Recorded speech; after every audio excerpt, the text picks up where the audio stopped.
Tim, thanks for being with us. It's great to have you. Thanks so much for having me, Bishop and Monet. It's great to be with you. Yeah, sorry for the technical difficulties. Just a little, but you're here, and that's all that counts.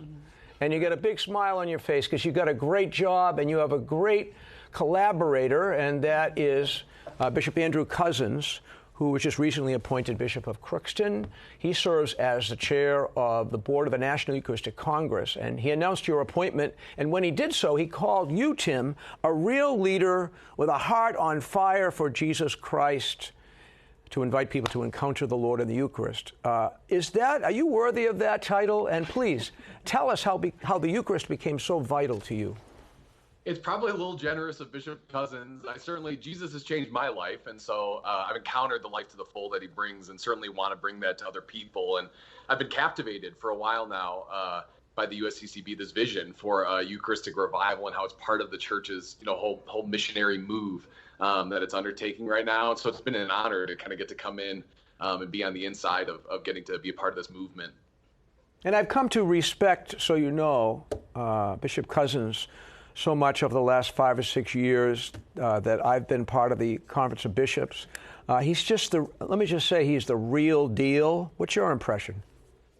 Yeah, I would say the same. Yeah, so he's the chairman of our board and then the chairman of the Committee on Evangelization and Catechesis, which I'm one of the consultants to, which is how I first heard about the project. And having worked with him closely now for about a year and a half, there's certain people you meet where just like, they just really know our Lord personally and are leading from that place, a deep place of prayer and of faith and of recognition of what God can do. And I think all of that has kind of culminated and been part of him driving this 3-year sort of grassroots movement. And I think some of the different contours of it that are unique, that are really capturing people's attention. I think Bishop Cousins has a lot to do with that. That's great. And, I've mentioned this many times on this program here, that the Eucharist was a huge turning point for my life in deepening my faith. So thank you for all the work that you're doing. And, we're hoping that this will help reverse the trend of the 2019 Pew report, which indicated that 70% of Catholics, unlike yourself and hopefully everyone here in this room, don't believe in the real presence. So how can this begin to reverse that Pew report? Yeah, it's a good question. I mean, the broad vision for the revival is so interesting, right? Where, even the news at the top of the show that Kevin's describing, like the world is clearly wounded right now, right? There's a myriad challenges and crises out there. And the church is God's solution to the crises of the world, right? Spiritual and corporal. And that's, we've been sent, right? It's been said by some. The church doesn't so much have a mission as the church is a mission, right? And so what I really hear, in the discernment of the bishops who voted for this revival is, how does the church kind of herself be healed, unified, formed, converted, so that ultimately she can be sent to address the various crises in the world? Where it's through an encounter with our first love, right? And the letter to the church at Ephesus, Revelation, the angel says, you lost the love you had at first. And if that's ever been true of us, then I think now is a time where Jesus is calling us back close to heal us. And so you're right. Like when we look at statistics, like 30% of Catholics believing in one of the central core foundational doctrines of our church, it's hard to comprehend really how we'd be adequately equipped in order to be sent to address those. If we're not experiencing the love and that relationship with Jesus first, really present in the Eucharist, then what's going to actually send us out, in charity to meet the various needs of the world. So that's what I really see God doing. I think this is sort of a grassroots response to God's invitation to revival through an encounter with Jesus in the Eucharist. And yeah, I'd love to see that number.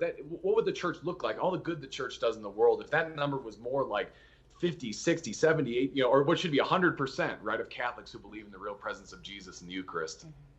Tim, the revival begins on the 19th, Corpus Christi Sunday, which is a week from this coming Sunday. Would you briefly just share kind of an overview of the 3-year plan leading up to this National Congress, which takes place in 2024? Yeah, absolutely. Yeah, so this year, Corpus Christi kicks off the diocesan year. And so I know Boston's having a big Eucharistic Congress they normally have, and it's being able to be pulled under the umbrella this year, connected to the work of the revival and processions. I spoke to the bishop the other day, who's got 3,000 people committed to coming to a Eucharistic procession with him. So a real opportunity this diocesan year for big events that draw people, especially leaders, to a renewed encounter with Jesus in the Eucharist.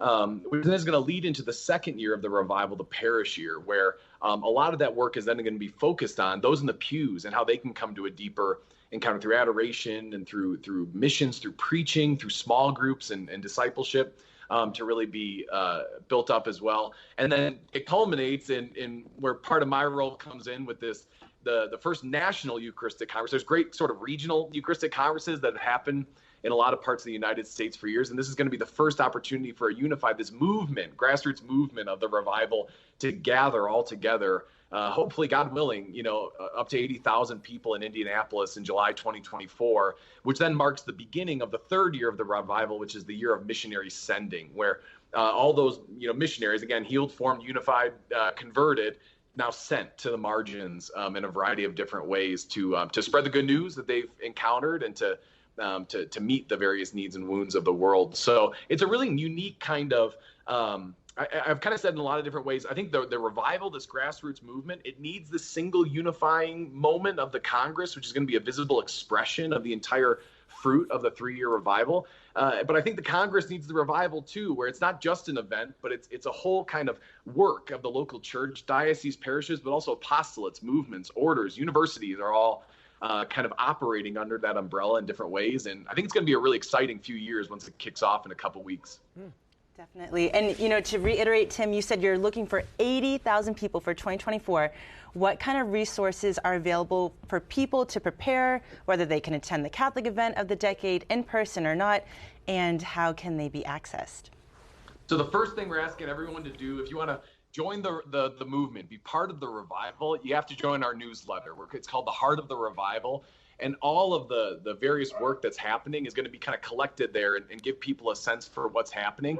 And then we'll be able to follow up more specifically. We really see this event as sort of a pilgrimage, like a moment where we're going to kind of walk with people to this event in Indianapolis. But then after it, too, to continue to shepherd and steward, this community that's going to really be formed and refounded around an encounter with Jesus in the Eucharist. So EucharisticRevival.org. If you join the newsletter, you're going to get all the information that you need to have.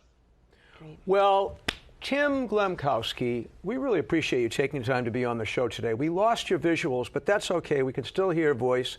I know that the bishops and Bishop Cousins himself have the right guy to lead us through this 3-year revival.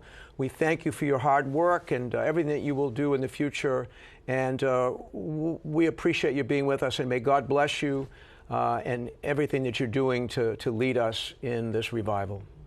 Thank you, Bishop. Thank you, Monet. Thanks for having me. God bless. Thanks.